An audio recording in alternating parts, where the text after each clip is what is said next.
Vivriti presents the Game Changers Summit. Hello and a very warm welcome to Vivriti presents the Game Changer Summit in partnership with CNBC-TV18. The Game Changer podcast brings to you the latest innovations from various industries, traces inspiring entrepreneurial journeys, and takes a look at how India Inc. is reaching new milestones. Welcome to the Learning Summit.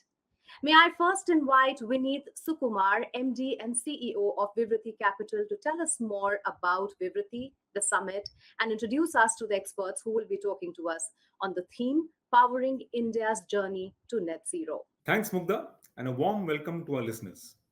Vivriti was founded 5 years ago on the premise that mid-market India deserves access to debt capital.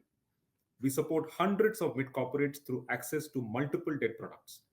Vivriti has provided over 11,000 crores of debt to its clients till date. On August 26th, we bring to you the Game Changer Summit, a celebration of entrepreneurship.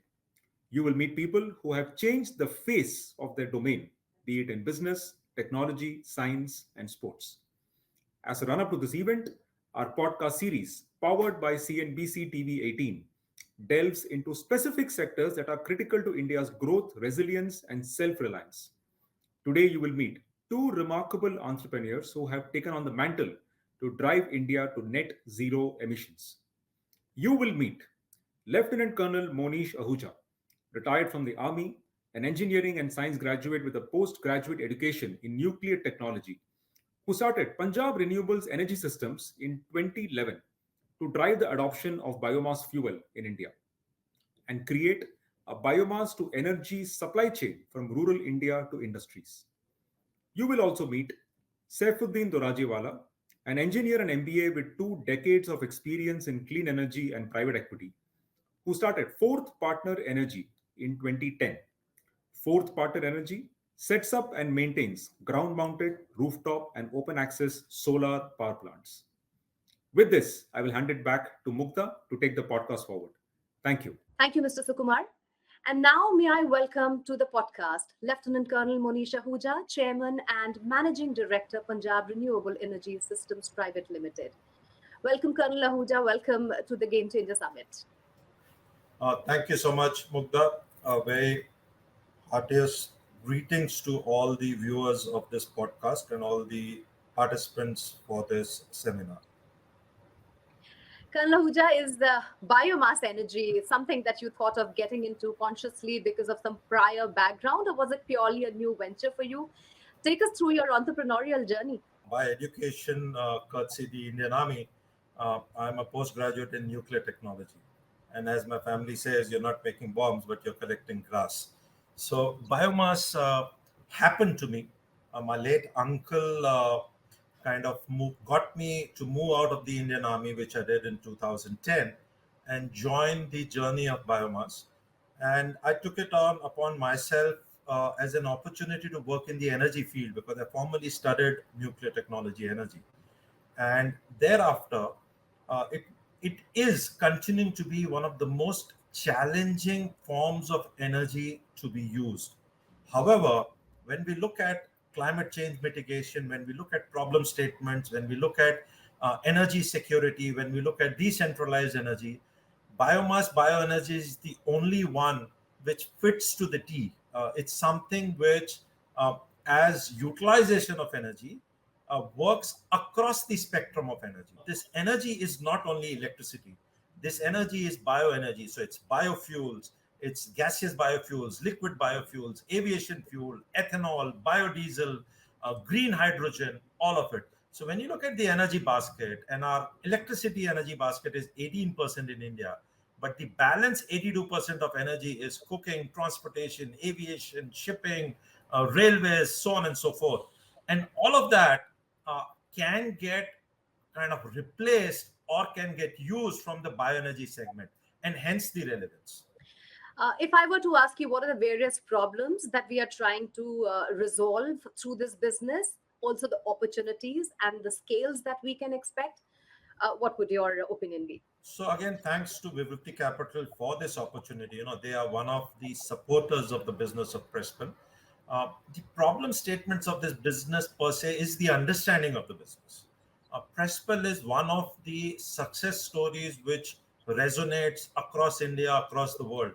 But it's very lonely, We don't see a PRESPL 2 as yet. This is my 12th year in business. And if we have to create this huge bioeconomy, which is the mandate by Honorable Prime Minister, which is the mandate of the government, which is mandates of the state governments, then I see the supply chain management, which has to be the critical aspect, kind of missed out or does not form any ownership vertical within the government. The problem statements continue to be availability of formal finance for the biomass supply chain management segment. We yet don't have any formal banking arrangement for this business. Just to give you one problem statement, this is based on the Farm-Agri residue. And the Farm-Agri residue which burns, and you'll soon see Delhi going black again. And I'm hearing this for the past 12 years, that next 2 years it will not go black, and next 2 years it will not go back. And 12 years have passed, and we are still at next 2 years, we will do something for it to not go back. So that's a problem statement. We have demonstrated with projects of scale across India, and more specifically North India and across India in 15, 16 states today, that this Farm-Agri residue is actually value. And this value to energy in various forms, we are doing it without government support or government subsidy in terms of replacing fossil fuel energy. So if that is a success story which works, and I think that's why I'm here, then why is it not getting the requisite push and scale up? Why is it not getting the financial arrangements of formal finance from banks? And what PRESPL is continuing to do, and I thank the financial institutions which are engaged with us, are investor shareholders. So we have responsibility. It's a Zurich headquartered impact private equity fund. We have NEEF fund, which is a G2G fund, Government of UK and Government of India, managed by State Bank of India. We have Shell, the oil and gas major, and we have Mitsui & Co, the Japanese. So here is an Indian company which is promoted by ex-defense people like me and managed by ex-defense people. So we fit the adage of Jai Jawan, Jai Kisan, and Jai Vigyan. We bring Farm-Agri residue, and I'm consciously not calling it waste, two forms of energy across India, replicated, but we still don't have formal finance. And hence, I don't see PRESPL 2, PRESPL 4, PRESPL 100, PRESPL 1000 coming up sooner. So that's a problem statement we need to address. The second part is the acceptance of the cost of such energy. I think that government is working towards, so kudos to them. When we talk about that, we're talking also about the regulatory support and the government initiatives to support biomass energy. And as you yourself mentioned, that government is taking steps towards that. But do you see specific steps being taken in that direction? And if someone were to ask you how the government can support the industry, what would your wishes would be? So government has done a lot. Government has put in place one of the key drivers of growth, which is demand. The policy of co-firing, the Samarth scheme under Ministry of Power, has brought in close to 100 million metric tons of demand for this biomass in co-firing across all coal electricity generation stations. The Ministry of Petroleum has two flagship schemes. One is the Satat, so conversion of biomass into gaseous biofuels, which we call as renewable natural gas or bio-CNG or compressed biogas. And these are projects of scale. These are not the erstwhile gobar gas, but these are multi-million-dollar investment projects. The Ministry of Petroleum runs and drives the ethanol blending program, which we are today at 10%. When the NDA government came into today, we are at a 10% national blending. And the mandate is very clear. Honorable Prime Minister said it has to go to 20%. And that time period has been kind of pre-advanced to 2025. Having said that, and somebody is going to shoot me for the statement I make today, there is still a gap.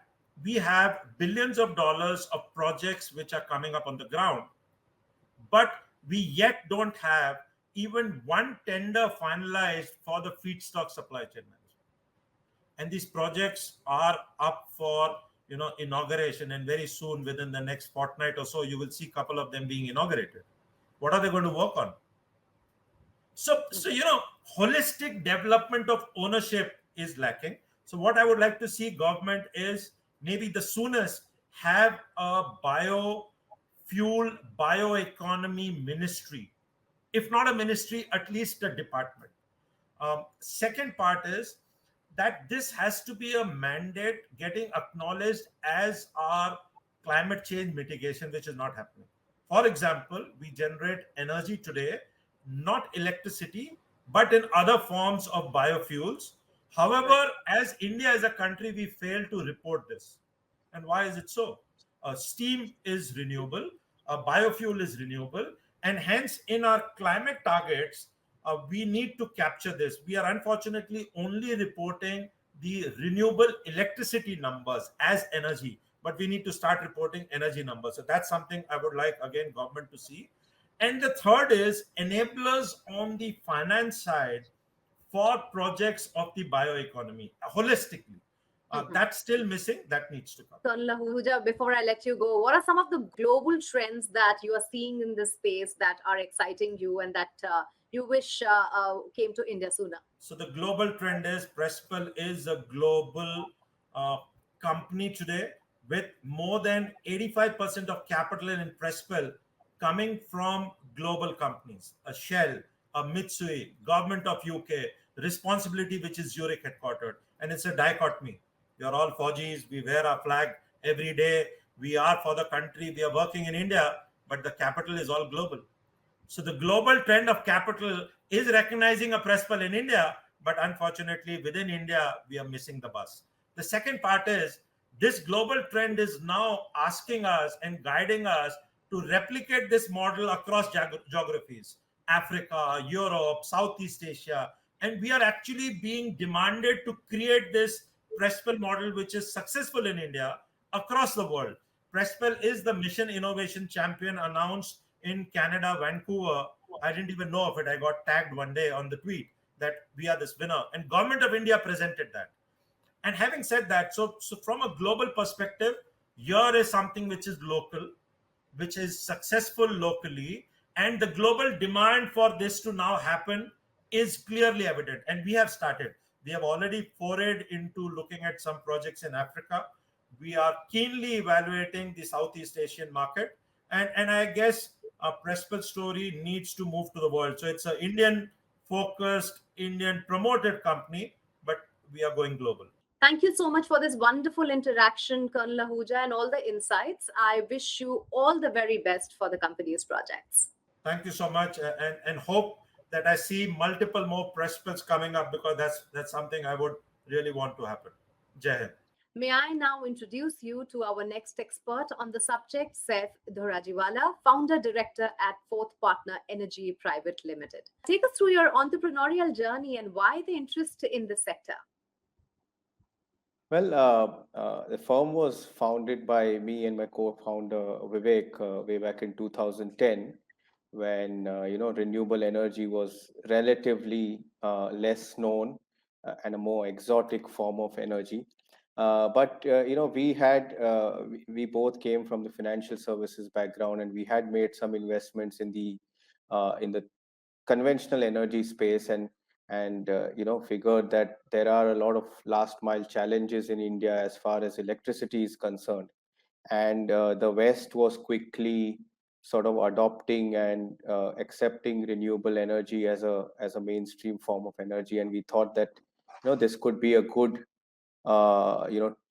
transition from the conventional to the new form of energy, which could solve two or three things at the same time. One was the last mile connectivity, which was the weakest link in the electricity sort of entire value chain, because solar could be installed locally and used. And the second one was, of course, around the environment and the pollution. So this kind of fit into something which we wanted to do in our entrepreneurial journey for quite some time, which is you do well while you do good, and it fit well, and therefore we decided to start on this journey in 2010. 12 years now. Right. And Seth, how have you seen India fare in this industry? What have been the challenges and milestones, if we were to speak about both, and both from your company's point of view and overall industry point of view as well? We have operations in 5 other countries, and I would say that the regulations in India are far ahead of our peers in and around, especially when it comes to direct supply to the end consumers, which is in our case the commercial and industrial clients. So from a regulatory perspective, it's a great space to be. The central government has obviously laid down very progressive policies and given a huge boost. The Prime Minister's mission to boost the capacities, and now even our net zero pledge at the COP26 have all boosted the sector. As well as the segment we operate in, especially the commercial industrial clients, all of them have now taken up pledges for moving towards net zero and becoming 100% renewable. So a lot of positive news and a lot of tailwinds in the sector. Of course, I mean, the challenges remain in terms of, end of the day, electricity is a regulated sector, and we have the incumbent distribution companies who are not the healthiest if you look at the global sort of picture. And they are the ones where you have to use their wires to supply the energy. So sometimes there tends to be delays on a day-to-day operational level. But if you talk about the secular trend, these are probably the best times to be in this industry, I would say. And Seth, what are the trends that you're seeing world over that is exciting you in the space, and you think your company can bring it to India as well? So globally, I think the good thing about this sector is that everybody is at par, right? Unlike some of the earlier, the telecom revolution or the industrial revolution, where the West and the more developed economies adopted something, and then the lesser or the developing economies took it on later on. In renewable energy, everybody is at par, because it's my belief is it's a global challenge we are facing as humankind, and we need to sort of overcome that. And therefore, even with the kind of globalization we have, the technologies are fairly secular. There are Indian companies working internationally, international companies bringing their technology in India.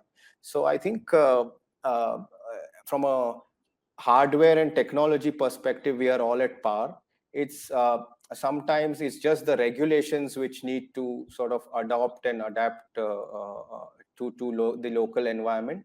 I think we are moving more and more towards the retail energy sector. We already have an energy exchange which is quite healthy, but we need to get deeper into that. And I think some of the developed economies have done around freeing up the retail from the wires. I think that's the next step, which will really open up this sector for anyone and everyone. So that will remove the state monopolies which are still there in the distribution segment, and I think that will open up the market even further. And it'll in the end it'll ensure that the competitive players survive, and the not so competitive ones, they have to move out of the segment. What next for Fourth Partner Energy in the next perhaps 4 years or 5 years? We've already started a couple of things. A is our international journey. Like I mentioned, we are already in the neighboring markets of South and Southeast Asia. I think we would like to consolidate on that position further, because there are a lot of learnings from India which we can take internationally and apply those. So that will be one big area for growth for us. The second, of course, is we want to really help our clients in meeting their net zero. I mean, that's the buzzword, and we are coming quite close to it. We have, we've got a company which now focuses largely on battery energy storage. We're trying to expand that. We are into electric vehicle charging as well, which is another form of converting your conventional energy to electricity and electricity into greening. So the broad themes, actually, if you were to ask me, they are electrification of energy and greening of electricity. So two steps, one after the other, and I think with that there is a lot to be done. And before I let you go, one quick question. Do you see potential of India as a big solar power? And if yes, do you also see challenges? I would say India is already a fairly big, solar power. We are probably the second or the third largest market at any point of time. And now, given some of the policies, we are trying to get self-sufficient in terms of manufacturing itself, also because that was an area which was lagging. So most of our equipment were imported, but now the government is trying to push that agenda as well and trying to make that happen. I think in terms of challenges, I would say I mentioned that earlier. There is a small hurdle of having these discoms mediate in between, which can tend to slow down the process, and that sometimes for international investors who want to come into India, those are sometimes viewed as hurdles, because once you invest, you expect that the return comes in as soon as possible, whereas if there are certain delays, then the returns get back-ended. So those are some of the challenges which we as an industry and the government are all. The good thing is that we are all talking to each other and we are expressing what the concerns are, and there is positive movement towards removing these hurdles. So I think future looks good. Yeah. Well, thank you so much for this wonderful chat, Saif, and thank you for your time today. I wish you all the very best. Thank you so much. Thank you. Pleasure. Well, you were tuned in to a very special podcast. Vivriti presents the Game Changer Summit in partnership with CNBC-TV18. We'll see you again soon on the Learning Summit.